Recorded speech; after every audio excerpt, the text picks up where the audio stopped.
पिंपरी चिंचवड शहरातून ज्येष्ठ नागरिकांची फसवणूक करणारी धक्कादायक घटना समोर आली आहे। हेलिकॉप्टरद्वारे चारधाम यात्रा स्वस्तात घडवून देण्याचे आमिष दाखवत एका टूर्स मालकाने तब्बल 11,85,000 रुपयांची फसवणूक केल्याचा प्रकार उघडकीस आला आहे। ही घटना 30 नोव्हेंबर 2023 ते 25 डिसेंबर 2025 या कालावधीत पिंपळे सौदागर परिसरात घडली आहे। या प्रकरणी एका व्यक्तीने सांगवी पोलीस ठाण्यात फिर्याद दिली असून संबंधित टूर्स मालकाविरोधात गुन्हा दाखल करण्यात आला आहे। फिर्यादीच्या माहितीनुसार आरोपीने फिर्यादी आणि त्यांच्या हास्य क्लबमधील एकूण 52 जणांकडून प्रत्येकी 45,000 रुपये घेतले। चारधाम यात्रा सुखकर, सुरक्षित आणि स्वस्तात होईल असे आश्वासन त्याने दिले होते। मात्र प्रत्यक्षात 54 पैकी केवळ 28 जणांनाच यात्रेला नेण्यात आलं।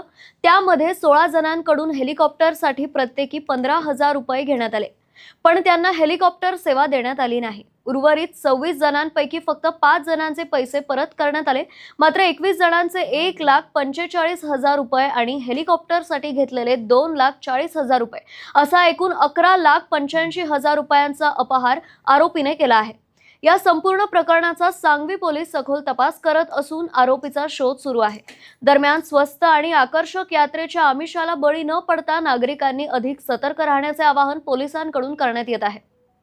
या प्रकरणामुळे पुन्हा एकदा स्वस्त आणि आकर्षक पॅकेजच्या नावाखाली होणाऱ्या फसवणुकीचा पर्दाफाश झाला आहे। विशेषतः ज्येष्ठ नागरिकांना लक्ष्य करून अशा प्रकारचे गुन्हे वाढत असल्याचे चित्र आहे। त्यामुळे कोणतीही यात्रा, टूर्स किंवा पॅकेज बुक करण्यापूर्वी संबंधित एजन्सीची खातरजमा करणे अत्यंत गरजेचे आहे। या प्रकरणी सांगवी पोलीस तपास करत असून आरोपीवर कठोर कारवाई होणार का याकडे सर्वांचं लक्ष लागलं आहे। अशाच पिंपरी चिंचवड परिसरातील घडामोडी जाणून घेण्यासाठी पाहत रहा माय PCMC।